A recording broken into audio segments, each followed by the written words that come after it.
Apakah benar Allah di atas arsy? Dan apakah arsy harus kita rubah dari makna aslinya? Karena tidak mungkin Allah bergantung pada makhluk. Tayyib. Ar-Rahmanu 'alal arsy istawa. Surat Taha itu. Ya, Ar-Rahmanu 'alal arsy istawa. Allah Subhanahu wa taala dalam arsy-Nya istawa. Istawa, istiwa. Dalam memahami istiwa ini ulama sudah terbagi pada beberapa pendapat. Umumnya dua pendapat. Dua pendapat. Ada yang mengatakan sudah menempatkan sesuai dengan hukum ayatnya saja. Namanya tafwid. Tafwid itu mengembalikan makna kepada apa yang hanya diketahui oleh Allah Subhanahu wa taala. Qurannya berkata Ar-Rahmanu, Allah yang Rahman itu 'alal arsy, di arsy istawa. Jadi ada arsy, yang di arsy itu Allah istawa. Apa makna istawa itu? Apakah menguasai? Apakah berdiam? Apakah bertempat? Ataukah ada di situ? Nah, kata pendapat yang pertama, istiwa itu maklum, diketahui sesuai dengan pengetahuan Allah. Karena sesuai dengan hukum Allah, kita tidak perlu kemudian menafsirkan, biarkan ayatnya saja seperti itu. Ada ayat-ayat muhkamat yang pasti diketahui oleh kita, ada ayat mutasyabihat. Dalam ayat mutasyabihat jangan banyak dipertanyakan, karena itu bagian dari tingkat keimanan. Keimanan itu bukan untuk disoal, keimanan itu diyakini. Jadi kalau ada istiwa, ya sudah istiwa. Bagaimana istiwanya nggak usah ditanya, karena segala yang terkait dengan Allah, hanya Allah yang memahaminya. Jadi nggak usah banyak ditafsirkan, tidak usah banyak ditakwilkan. Arasnya ada, sudah di aras. Bagaimana arasnya? Nggak usah ditanya. Makanya kata Imam Malik rahimahullah, ya, lihat al-istiwa'u ma'lumun, ma'rufun. Istiwa itu diketahui, itulah istiwa. Was-su'alu anhu bid'atun. Bertanya bagaimana istiwa di aras itu bid'ah. Jadi kalau kata Imam Malik, pertanyaan ini bid'ah. Maksudnya apa? Jangan banyak bertanya pada sesuatu yang sudah jelas aturannya. Bertanya pada sesuatu yang jelas sama dengan nanti membiaskan kita. Dan jangan pikirkan segala sesuatu tentang Allah. Pikirkan tentang kekuasaan Allah sehingga mendekatkan kita kepada Allah.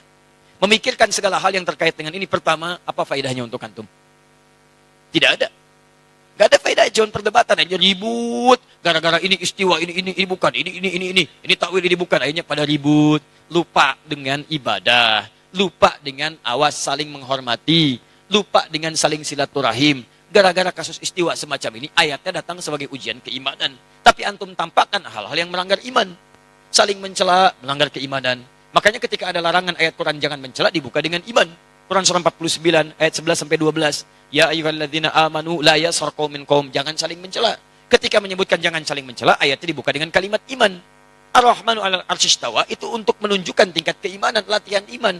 Kok kenapa antum melanggar iman? Jelas ya? Yang kedua itu menakwilkan.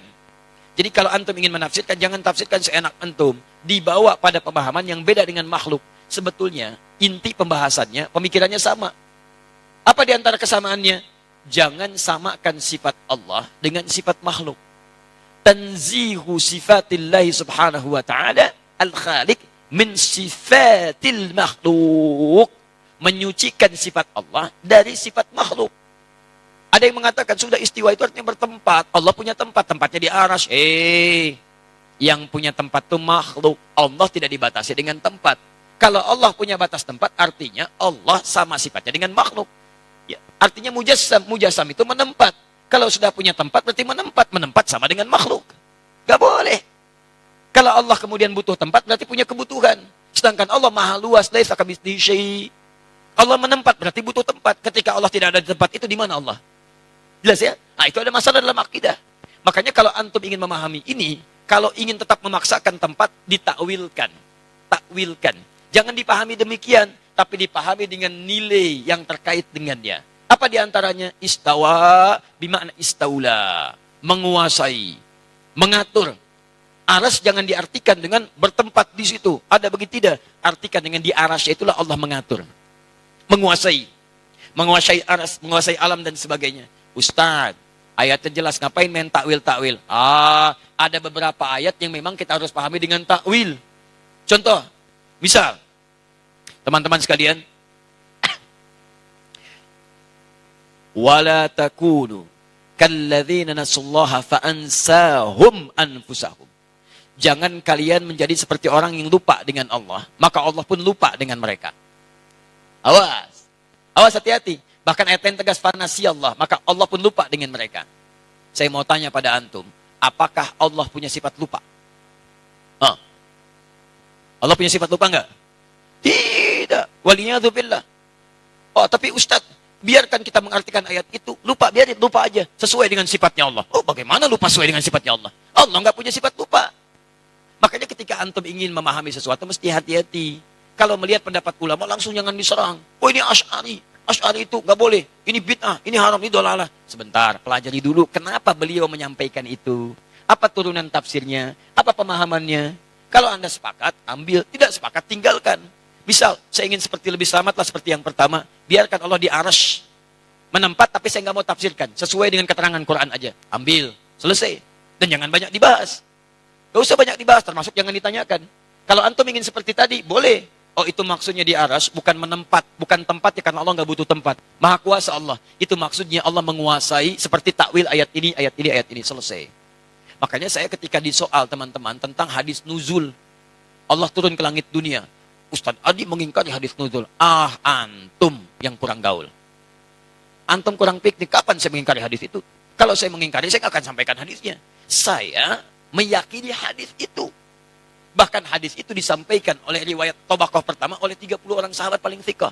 Cuman pemahaman saya tidak seperti pemahaman antum dalam memahami hadis itu. Itu masalahnya. Ini kadang orang itu seenaknya saja. Ustaz Adi mengingkari ini. Bukan mengingkari, antum yang kurang paham. Saya meyakini hadis itu, cuman pemahaman saya beda dengan pemahaman antum. Di teman-teman ada yang menafsirkan Allah turun. Turunnya itu betul-betul turun ke langit dunia. Turun. Dibatasi dengan tempat. Penafsiran itu menurut saya tidak tepat. Kalau antum ingin artikan sesuai hadis, jangan dibahas bagaimana caranya. Sudah biarkan dengan hadisnya. Tapi ketika antum katakan turun ke langit itu benar-benar turun, berarti Allah menempat. Itu mujassam. Nah, dalam nilai akidah, ada firqah disebut dengan mujassimah. Firqah itu menjadikan Allah berjism kepada makhluk yang semalam saya bahas itu. Di antara turunannya aliran sesat, kata Syekh Hashim. Siapa aliran sesat ini? Yang meyakini Allah mujassam. Mujassam itu menyatu dengan benda, dengan tempat, bahkan dengan makhluk. Di antara yang paling fatal, Allah menyatu dengan jasad seseorang. Itulah yang manunggaling kaulah Gusti.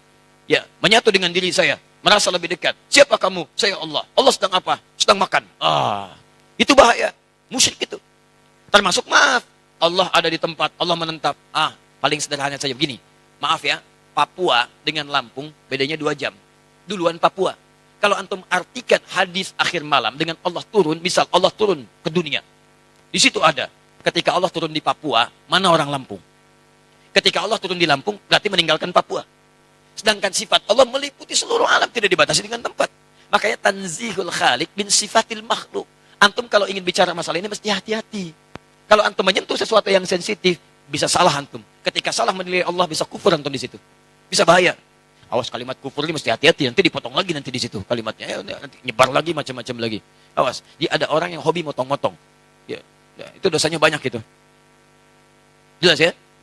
Cara paling gampang yang seperti itu, kalau ingin paling gampang, sudah antum yakini saja, belum punya ilmu, diimani, jangan banyak dibahas. Termasuk pertanyaan seperti ini. Ya, simpan aja, yakini aja, jangan terlibat pada hal-hal diskusi yang tidak meningkatkan iman. Atau membuat antum justru saling meninggalkan ibadah, lupa dengan nilai-nilai yang lebih penting. Biarkan sifat Allah dengan keagungan Allahnya, sifat kita hanya sekedar mengikuti tuntunan Allah subhanahu wa ta'ala. Paham? Jadi kata Imam Malik bertanya seperti ini, hukumnya apa? Bid'ah ini.